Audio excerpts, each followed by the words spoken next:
Okay. Well, I'm going to now talk about the next great figure, I think, is, again, well, there are many others that come to mind. Moses Maimonides. Moses, you know how to spell. Maimonides, Maimonides. Moses Maimonides was born and spent much of his life in Spain. I do think he lived in some other places.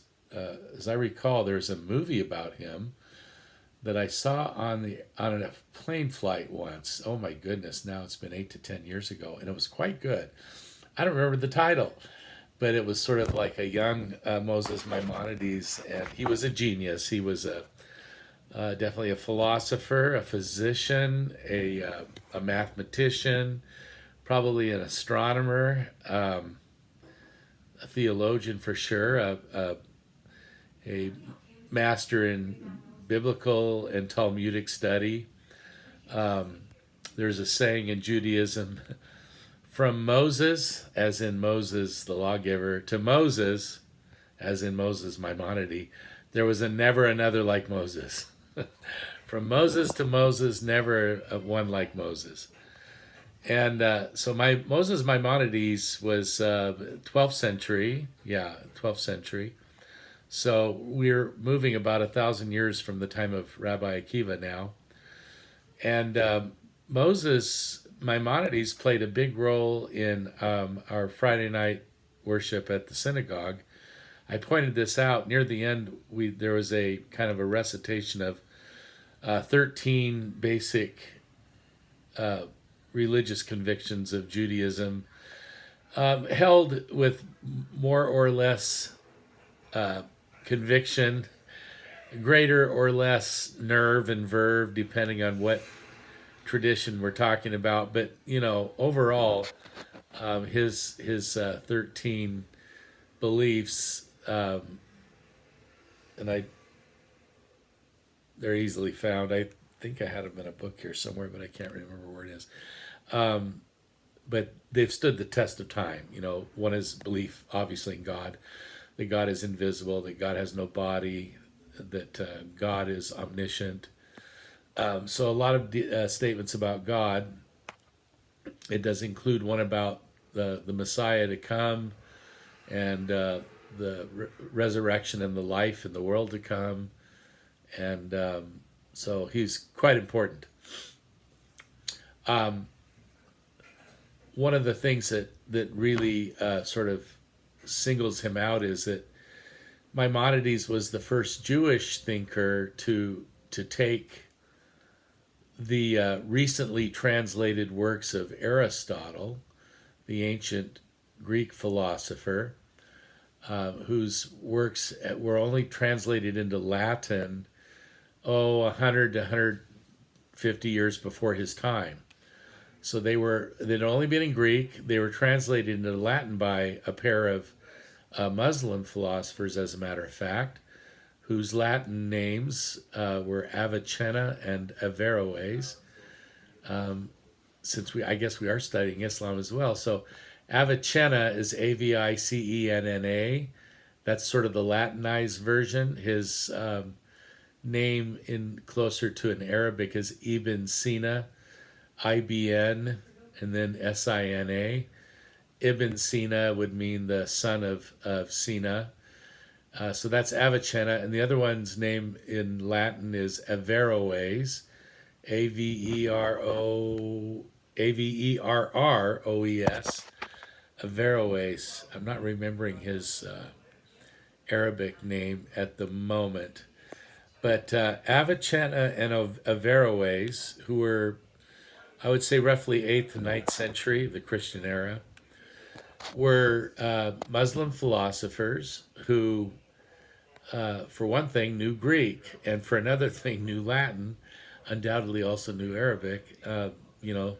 Smart guys who translated the works of Aristotle into Latin and also wrote commentary on their translations.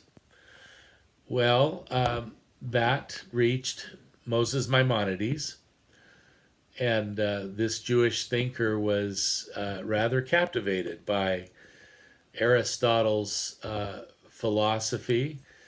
The For our purposes, we'd say that what Aristotle brought to the table was a very intentional concentration on sense experience of this world. Aristotle, unlike his teacher Plato, was far more interested in the material world and bodies and motion, whereas Plato, and who was his teacher, and Socrates, who was Plato's teacher, were far more interested, as some of you know, in the soul. They had a very strong dualism, in the sense that, for sure, that Socrates is known for having said that the body is the prison house of the soul. What you have with Aristotle is somebody who takes the body much more seriously, who takes observation of the material world much more seriously as a path to knowledge, where Plato tended to be suspicious of sense experience as misleading us from the great eternal ideas, the eternal truths.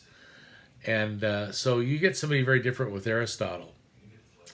Well, again, the point being that Aristotle's works stayed just in Latin until this pair of Muslim philosophers wrote or translated and wrote commentaries on Aristotle's stuff.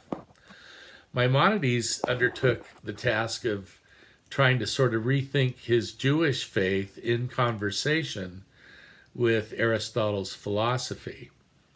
Some of you will know that roughly a century later, a Christian did the same thing, Thomas Aquinas by name. And so Thomas Aquinas was preceded both by these two. By the way, I fell down over the weekend walking my doggy. I had quite a black eye the other day. Now I just look old. Oh my goodness, but I guess it's still, you can see that. And I fell right here and so on. Aristotle would have more care about that than Plato. Just to get us back to the thing. So where was I on the thing? So Maimonides was a hero, championed reason, human reason. He certainly believed in divine revelation, but he tended to think of God's revelation as sort of compensating for people who couldn't think these things through themselves. In other words, for Maimonides, reason really had significant capacity to teach us or to discover truths about God, about creation, and so on. And he did tend to think that revelation was mostly given to those who did not have the time or the gifts to discover these truths with their brains. Aquinas will come along later, and we'll have a little different take on that. But we'll say that both Maimonides in the 12th century and Thomas Aquinas in the 13th had considerable confidence in a certain kind of reasoning. And that's, sometimes we call it Aristotelian. That we take the name of Aristotle and turn it into an adjective, and you have Aristotelian philosophy. And in this case, again, that would mean primarily having confidence in our capacity to observe, to measure, to classify things, to compare one object to another. In many ways, Aristotle was a seminal figure in Western scientific ventures, and largely because Thomas Aquinas in the 13th century took those ideas of Aristotle, put them in a kind of Christian setting, and set that stuff loose into the medieval Catholic world. Well, back to Moses Maimonides, who again did much the same thing within the Jewish tradition.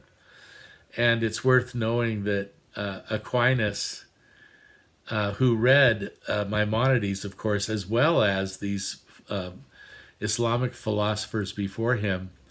Aquinas loved nicknames, which is one of the things I love about Aquinas. And he typically called Maimonides the Rabbi. Isn't that great? I mean, it's not that creative, but Rabbi with a capital R, the Rabbi. Then he called one of the Muslim philosophers, and I admit I can't remember which one, but he called one of them the interpreter.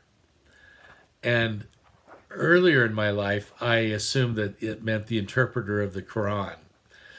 I've either been corrected about that or just over time came to a better conclusion that he really meant the interpreter of Aristotle.